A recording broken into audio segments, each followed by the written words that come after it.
கேட்க, சரி ஓகே சிந்தவே இல்லை, சூப்பர் நல்லா பண்ணிட்டீங்க, எவ்வளோ வாட்டி நாரதா நீ வந்து நாராயணா சொன்னேன்னு கேட்குறாரு. என்னது நாராயணாவா, நான் எங்க சொன்னேன், இந்த எண்ணெய்க்கு நான் ஃபுல்லாக வழிய வழியே கொடுத்துருக்கீங்க, கொஞ்சம் நான் பார்க்கலன்னா கூட அந்த எண்ணெய் சொட்டி இருக்கும், நான் சொட்டாமல் வரணும் கீழே சிந்தாமல் வரணும் தானே சொன்னீங்க, அதனால் நான் நாமம்லாம் சொல்லலை, நான் சுற்றி வந்தேன், ஒரு சொட்டு கூட ஆனால் சிந்தலைங்கிறார்.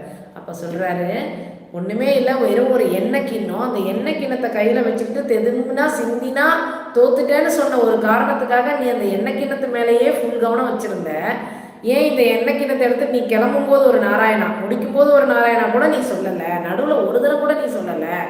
அப்போ அந்த மானுடன் பாரு, மானுட பிறவியில் அவங்களுக்கு துக்காலை, அவ்வளோ அவங்களுக்கான பொறுப்புகள் நிறையா இருக்குது, கடமைகள் நிறையா இருக்குது. அப்போ அவன் 3 தரம் அவ்வளோ கஷ்டம், எவ்வளோ வேலை செஞ்சான் நீ பார்த்த, அவ்வளோ கஷ்டத்தில் கூட அவன் 3 தரம் என் நாமத்தை சொன்னானே, நீ சொல்லவே இல்லையே அப்படின்னு சொல்கிறாரு. அப்போ கடவுளே என்ன சொல்கிறார், பகவான் என்ன சொல்கிறாருன்னா, நாள் ஃபுல்லாக நீ உட்காந்து சொல்லிக்கிட்டு இருந்து சொல்லலை,